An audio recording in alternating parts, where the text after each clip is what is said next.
هاي يوتيوب، كيفكم؟ بتمنى تكونوا بألف ألف خير. بعد زمان ما بتتخيلوا قديش مشتاقة لهالمنصة عن جد، يعني ولائي الأول والأخير لإلها.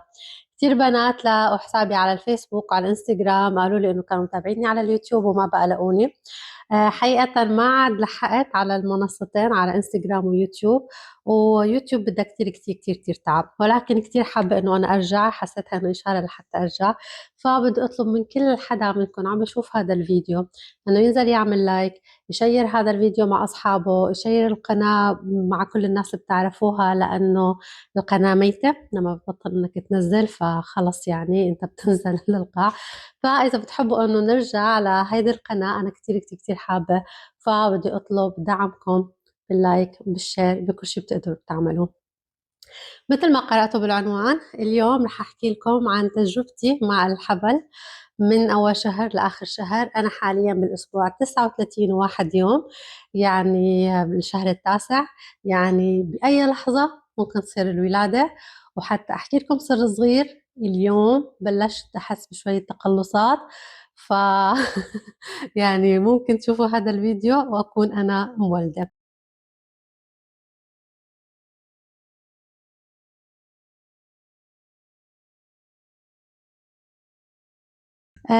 رح يكون الفيديو طويل، رح أحكي لكم من هلأ لأنه حيكون دردشة هيك عن كل شي صار. فروحوا جيبوا الحبشكلات اللي عندكم إياها. أنا عندي جاتو شوكولا اوريدي بلشت فيها، وهذا العصير، فأنتوا روحوا جيبوا اللي بدكم إياه. حيكون مثل بودكاست أكتر، أو إذا كنتوا عم تطبخوا أو عم تعملوا شي حطوني على جنب العي واسمعوني. رح يكون تجربتي مع الحبل، نصايح، منتجات جربتها رح أنصحكم فيها. وإذا حابين كمان تشوفوا فيديوهات أكثر عن الرضاعة، عن قص العجان، عن كتير أشياء عم شاركها معكم على انستغرام، فهذا هو حسابي، فينا نكون موجودين هون وهنيك بنفس الوقت. هلا خلونا نبلش. أول شي رح أحكي لكم إياه إنه 25/9 كانت بداية الحبل. أنا عرفت بشهر أكتوبر، بس خليني أخبركم إنه أنا كنت قبلها حامل بشهر 3، والبيبي راح بأول الحبل. أنا عندي إحساس كتير قوي إنه أنا حامل. الحمد لله.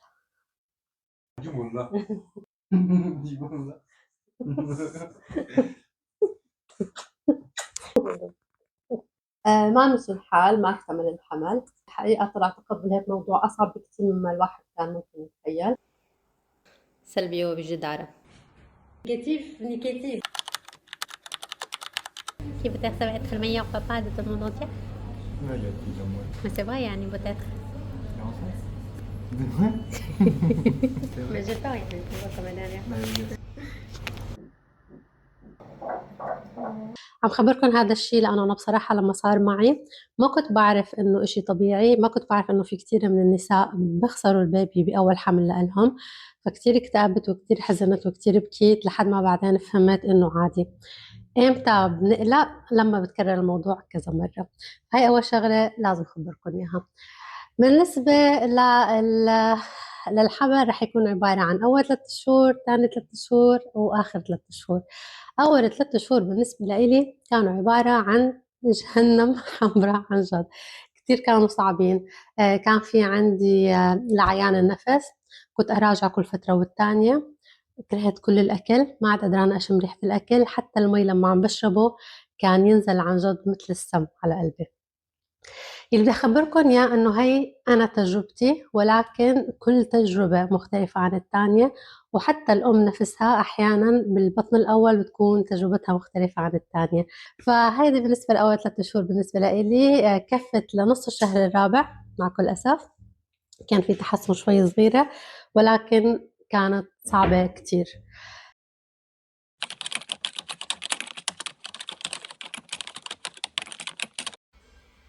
حياتي ليش عم تبكي؟ هي هاي عشان اشوف حدك اليوم. حد ما بعرف شو يعني. هلا افتح الثانية. هلا رح تصير تيتا. رح تصيري تيتا. هتصيري تيتا. اعطيني مخدة لانك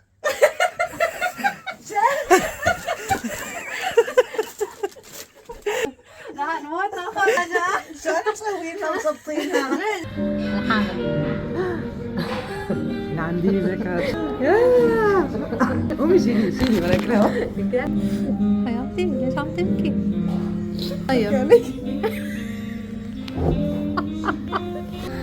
يا الله مبروك.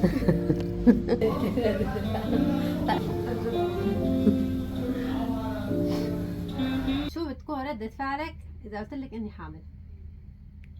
حامل؟ إيه. حامل؟ يا مبروك يا قلتي لي أنت الصبح على بطوني. إنه كبير. إيه ليش كبير قلتي لي؟ إنه في بابا. إيه لأنه في بوبو. هذا البوبو هذا بطني والله. تعرف ليش أنا إجيت لهون؟ عشان أخبركم خبر إني حامل. والله خبر والله مبروك مبروك. بالنسبة للشهر الخامس والسادس أنا بسميهم صراحة شهر العسل بالحمل، لأنه البطن بيكون معه كتير كبير، وزنه عادي، بتبلشوا تحسوا بحركة البيبي. أنا بلشت أحس بحركة البيبي بالشهر الخامس، فبتبلشوا تستوعبوا بأول 3 شهور أنت بتعرف إنه فيها الخطين، بس إنه عن جد مش كتير بتستدرك إنه أنا حامل. فإذا بدكم تعملوا أي شيء في الحياة اعملوهم بهدول الشهرين. إذا فيكم تسافروا سافروا. نحن سافرنا على مصر بالشهر السادس، وكان أحلى شيء بعمله بالحياة، لأنه من بعد يعني 3 أشهر ونص صعبين كتير، كنت بحاجة إنه أنا أتنفس، أغير جو، أشوف الشمس. فإذا فيكم إنكم تسافروا أنا بنصحكم تسافروا بالشهر الخامس والسادس، بتكون راحت كل عوارض أول 3 شهور في حال عانيتوا منها، بتكونوا خفاف وتكون صحتكم كتير منيحة.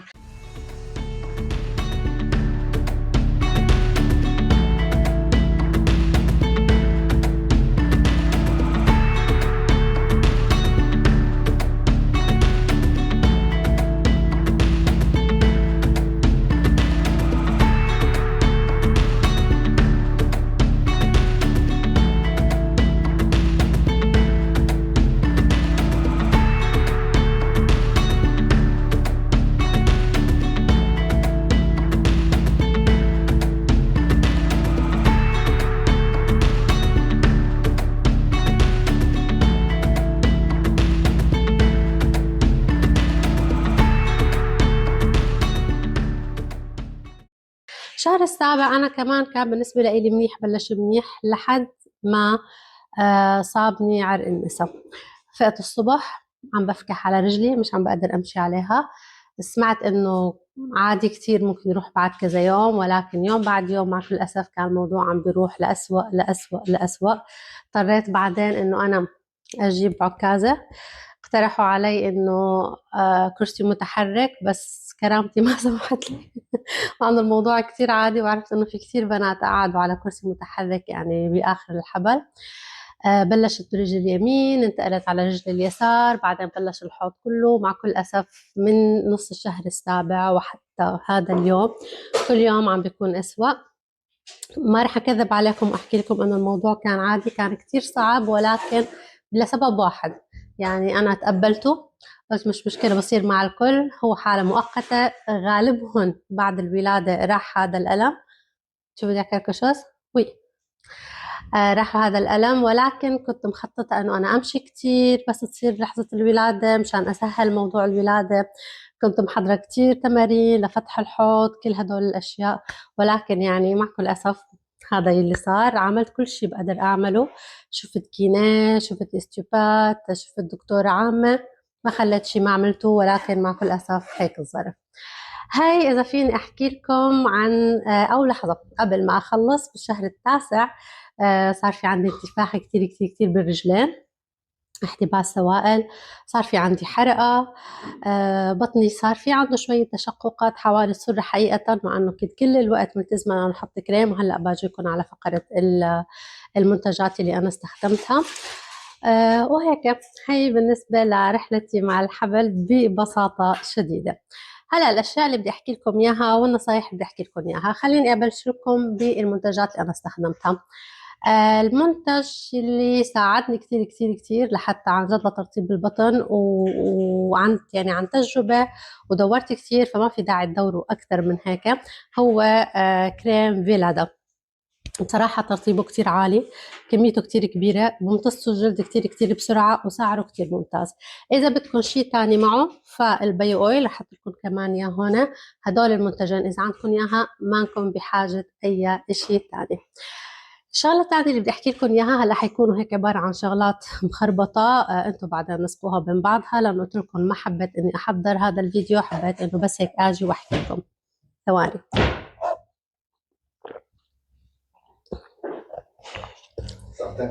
ميرسي حبي. لما بلشت الحبل ما كان في عندي أدنى معرفة عن هذا الموضوع، ما بحياتي كنت يعني حامل قبل، ولا بحياتي كان في عندي حدا مقرب مني حامل.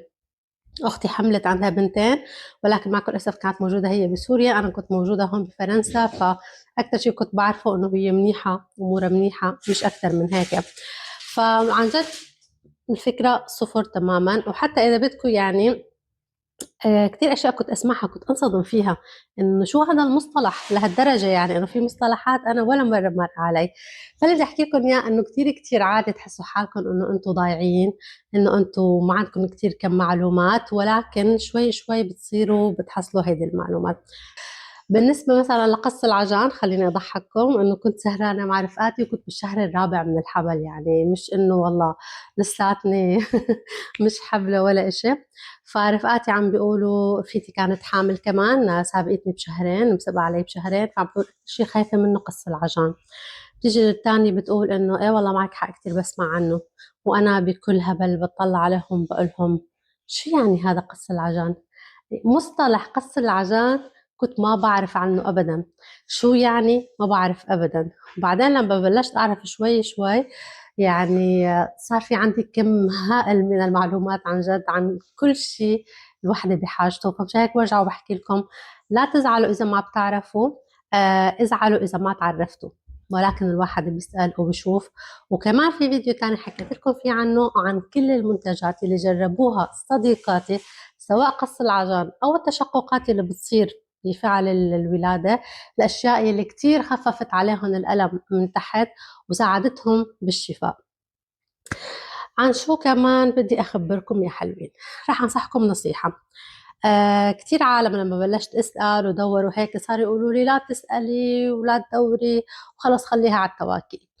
كل حدا حر صراحة، ولكن أنا بعرف حالي إنه بحب أجمع معلومات كبيرة لحتى خليني أقول إنه أجنب حالي عنصر الصدمة. يعني تخيلوا إنه أنا ما بعرف عن قص العجان ورحت على المشفى وهذا الشيء صار مع رفيقتي وقالوا لها بدنا نقص، قالت لهم أوكي، وكان فيهم ما يقصوا، كان فيهم بس يصبروا شوي صغيرة. في من رفقاتي كمان صابهم قص عجان تألموا كتير، ما كانوا بيعرفوا عن وجود كل هاي المنتجات اللي ممكن إنها تساعد. فأنا بالنسبة لإلي بحب إنه الواحد يسأل يتعرف، ولكن لحد معين. إذا بحس إنه هذا الموضوع ممكن يأثر عليه سلبا، ممكن يخليه إنه هو يوتره، فأكيد يبعد عنه. النصيحة الثانية بعدوا عن كل شيء بيوتركم، لأنه ما في أهم من الراحة النفسية. أنا بنص الشهر الثامن صابني هيك بيك توتر، عصبت كتير على كل الأطباء، حذفت كل مواعيدي، كتير توترت وحسيت إنه هذا آخر شيء أنا بدي إياه. فكل شيء كان بيسبب لي توتر حذفته. دكتورة معينة مش عم بحب التعامل معها كذا وهيك، لغيت موعدي معها، رحت دورت على وحدة تانية. أي حدا حتى لو كان مقرب منكم نصايح عم بتسبب لكم أذى، حديثه أي شيء يعني عم بيخليكم عن جد ستريس أو مش مناح، بعدوا عنه. حاولوا قدر المستطاع قبل ما تيجي لحظة الولادة إنكم تحطوا حالكم بفقاعة، إنكم تكونوا رايقين. وفي شغلة عن جد أنا حسيتها بسبب يعني أول 3 شهور من الحبل، لأنه كنت عم بقول إنه كيف بدهم يمرقوا، كيف بدي انبسط، ومرقوا راحوا.